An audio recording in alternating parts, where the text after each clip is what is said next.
What's good, YouTube? It's your boy Shabazz. Welcome to the channel. So this is part two of me rating every arc in One Piece. And if you haven't watched part one, I highly suggest you go back and watch part one just to get some of the earlier arcs in One Piece out the way. If you don't care and you just want to see my face, continue to watch this video. But just letting you know, we're gonna be talking about Water 7 and a little bit further down the line. But before we get started, drop a like, subscribe if you're new, tell a friend and tell a friend, and enjoy the video. So we left off at Water 7. Prior to that, we had Skypiea. Once they got to the sky, and once they fell down to the sky, that and along with a lot of the other damage that the Going Merry has sustained over the years, it was kind of over the months that they traveled together. It was about time to get a repair on the ship, and Water 7 was like basically a town full of shipwrights where they fix ships and all that other stuff. The arc itself was amazing.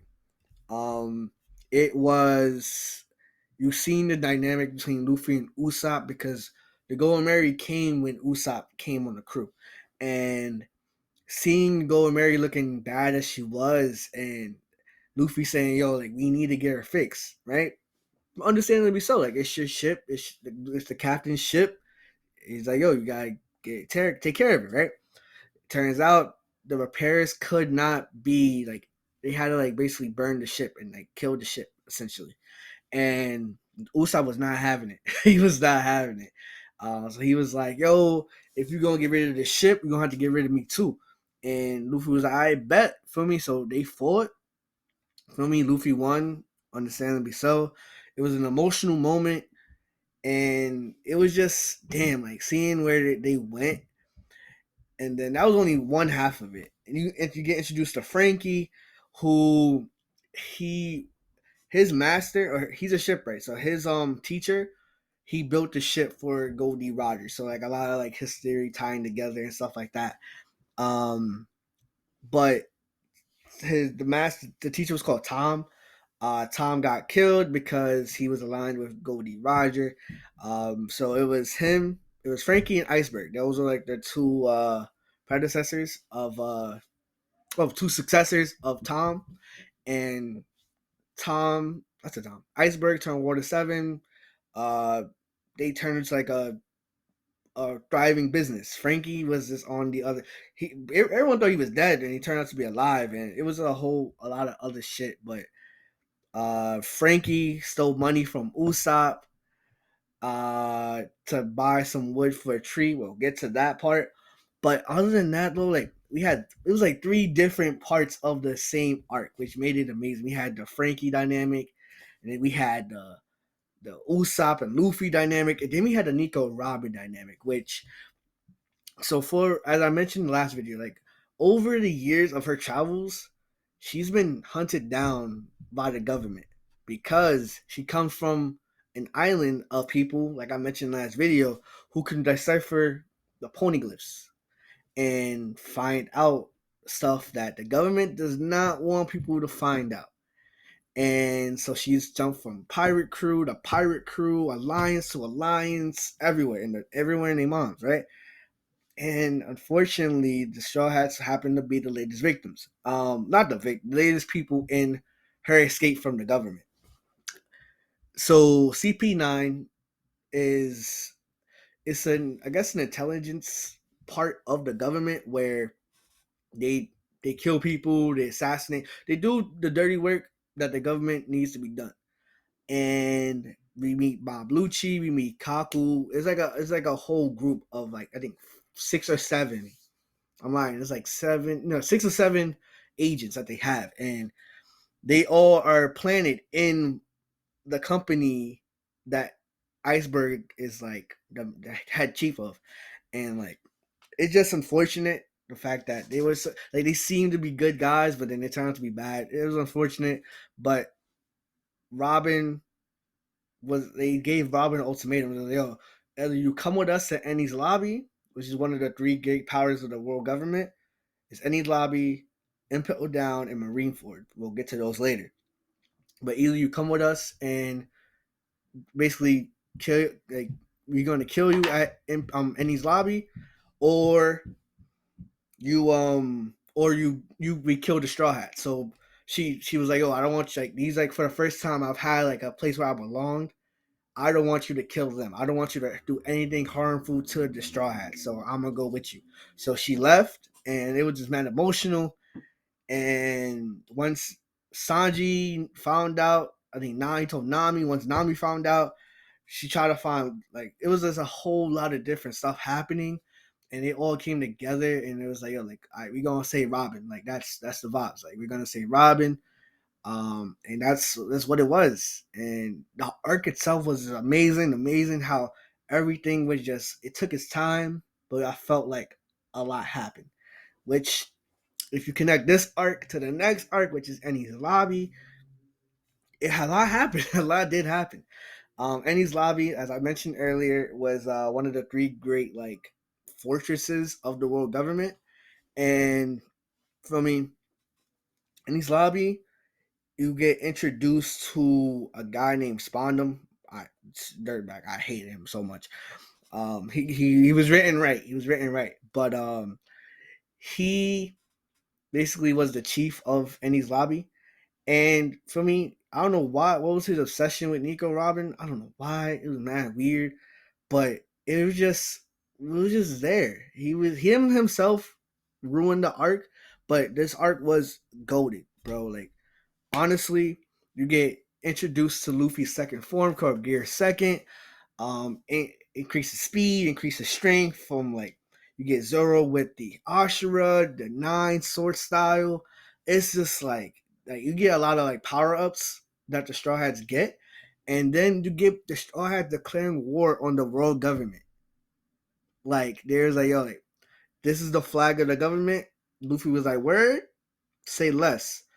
So at the time, Usopp left the crew, but he kind of, like, he changed his persona to become like Soga King, Sniper King, and for him, he didn't want to face. He didn't. Like, he couldn't. He couldn't compare himself to, like, face Luffy and to face the crew after he just left. After, oh, fuck you guys, like, you don't want to care about the ship. I fuck y'all. Like, I'm done with y'all. So he couldn't face himself. He couldn't face him. So he put the mask on, and apparently, I think Luffy knew, but I guess he played along with it. But he was like, "Yo, like, Sniper King, shoot down that flag," and essentially just declared war on the whole government. And they freed her. They freed Robin. A powerful speech of, like, we get to know a little bit more of her backstory. Like, yo, like, she never had a chance to live. Like, she never lived. Like, like, her life was strictly survival. But for once in her life, she got a chance to say that she wanted to live, which was a powerful scene, giving me mad emotional right now. But for me, the Straw Hats worked together, and they fucked shit up. And they freed Robin. Shout out to the Going Mary. Shout out to the Going Mary. The Going Mary, there was like a spirit within the Going Mary. And for me, it's like one of those rare, like, once, if a ship is, like, treated with, like, love and care, it kind of gets a spirit of a kind of like a being of its own, and manifests in, and, like, it saved them. It saved them. Kind of a bit of a plot armor. But for me, I ain't gonna complain about it, because for me, it led to the post Enies Lobby, where it was amazing. It was valid. I think it was valid. It was more emotional, like, things tied together. Actually, I'm lying. It was pretty amazing. So I'm teetering between amazing and valid, because a lot of things happened, and a lot of, like, questions that we had in the past kind of get answered a little bit.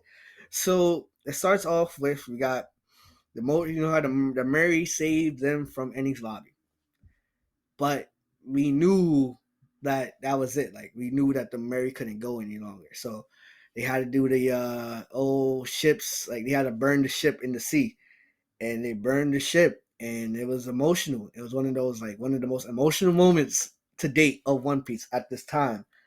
And I'm like, damn, like, One Piece is great because it gets you invested in a ship. Like, you get invested in characters, sure, but seeing the ship, like, do his, like, final speech, like, oh, I had a great time with you guys. Thank you for taking care of me. Thank you for, like, the laughs and the love that you guys had.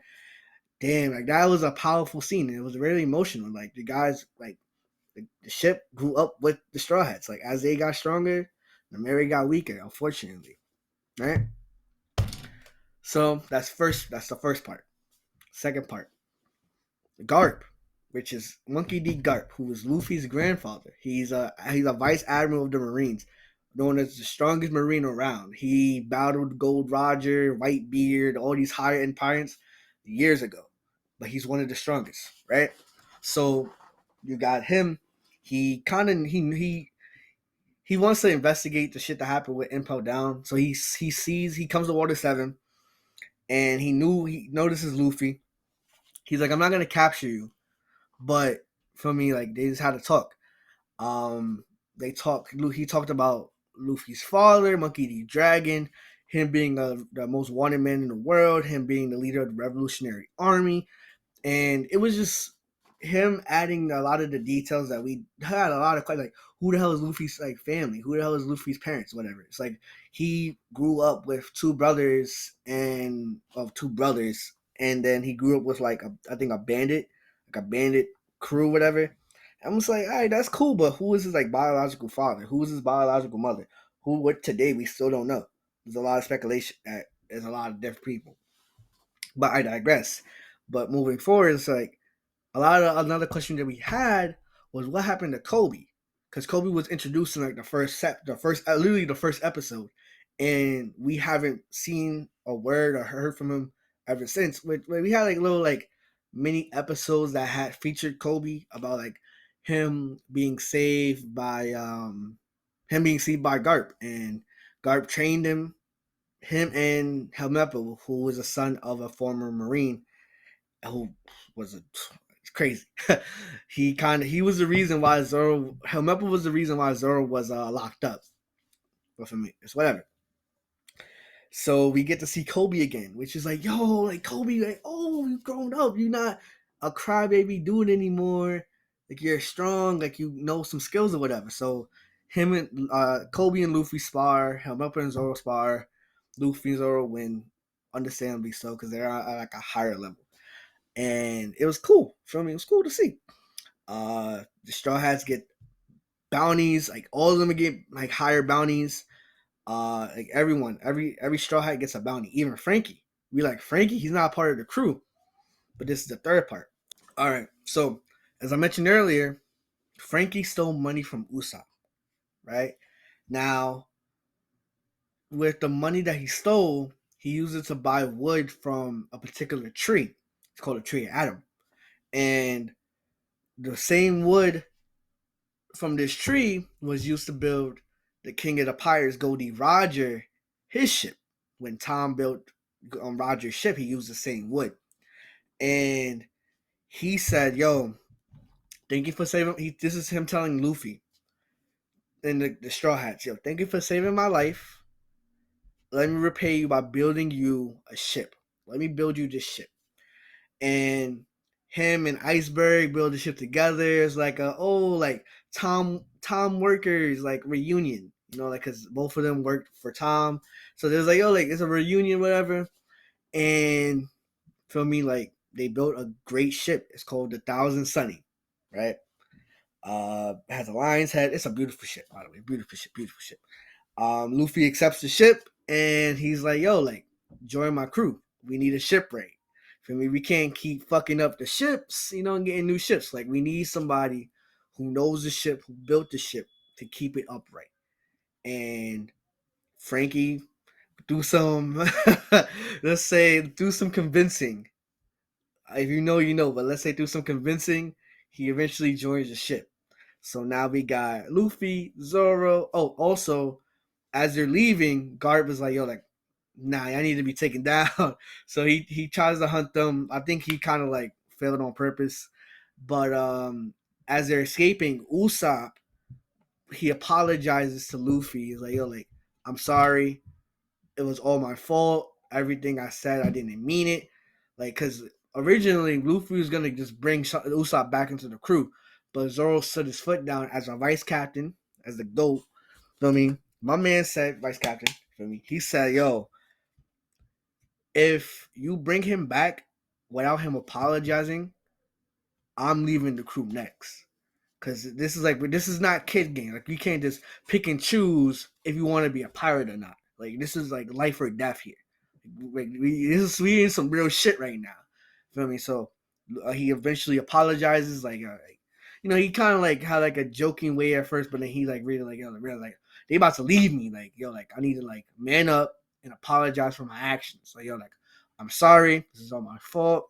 And for me, that was it. Uh, it was not emotional. Luffy sending his arm out like like come back to the crew, like you're valid. Um, so they all sail away and they leave Water 7. And that just closes the book on Enies Lobby. Thriller Bark. Well, before this, we got Luffy, Zoro, Sanji, Nami, Usopp, Chopper, Robin, and Frankie. So this is the 8 we have, right? Thriller Bark. We get introduced to a humming swordsman, skeleton. At first, we like, what the hell? Why is there a skeleton in here? His name is Brook, and he ate a devil fruit. It basically makes him immortal essentially because he died. It's called the revive fruit. So like he died. I think his crew caught an illness. Like every person in the former crew, they all died, and he died. But thanks to the devil fruit, his soul didn't like perish. Like his soul remained. So he's just a skeleton at this point. So he's been sailing the seas like by himself for like years at this point. So this is like before Roger, like literally he's old as hell, like before Roger, before Whitebeard, all this other stuff. So he knows a lot of the history. But Luffy's one of those people. If you're curious to him, like join my crew, like you valid. And he's a musician. He's like multiple instruments. Like he just mainly the piano, but he does violin. I think he does the trumpet, like a lot of different instruments. So they got a shipwright, but he's like, yo, let's get a musician. So ironically, they meet Brook, and Brook was like, yo, like I don't know. His shadow was stolen by Gecko Moria, and he was like, okay, so we go to Thriller Bark. The arc itself, though, it was decent, right? We had some dope moments. Zoro got a new sword, which is cool. The person that he got it from was a sword god, Ryuma. We'll get more of his story later. He's from like the land of Wano, which is like a land full of swordsmen, which is dope. We got a lot of stuff, but the main moment, like, it's kind of like one. If you got one moment to describe an arc perfectly, nothing happened. So throughout the whole battle, it was a big battle, whatever. Straw Hats won, whatever. Luffy had a lot of damage dealt to him, right? So now, one of the warlords of the sea, Kuma, he's kind of a cool cat, right? Kuma pulls up, was like, "Yo, I'm about to fuck your shit up," but Zoro was like, "Hell no, this is not happening." So he was like, "Yo," he made a proposition. Yo, if I take all my captain's pain, you will let us go. So feel me? He was like, "Yo," he with his devil fruit, it's like a paw fruit or something like that. He no, not a euphemism. Like, he sucks out all of Luffy's pain, like takes it away from Luffy, so Luffy's like 100% fresh. It's like a big ass ball of pain, like literally a big ass ball of pain. And Zoro, he tanks it. For me, he tanks it, and he nearly dies. Like he almost dies. Um, but after that, Brook joins the crew because he has a shadow back, and he feels indebted to Luffy. And then along in the travels, before they reached the Grand Line, they met a whale called Laboon, and Luffy mentions the whale, and the kind of like the whale's alive. He's waiting for you guys. Like this. So like as I mentioned earlier, the crew's been traveling for a long ass time, like a long ass time. So they met a whale, they raised the whale a little bit, and they left with intention to come back, but they never did. So once they all died, and Brooks said that like he's the only one alive, he kind of like lost his purpose for living. But Luffy mentioning the whale was like, oh shit, this is my reason for living. I want to meet him again. I want to see Laboon again and have that moment with him. So that was all right, cool. Like, that's valid. But that does it for part 2 of me rating every arc in One Piece. Stay tuned for part 3. But until then, drop a like, subscribe if you're new, tell a friend to tell a friend, and I'll see you guys in part 3. Coming soon. Peace.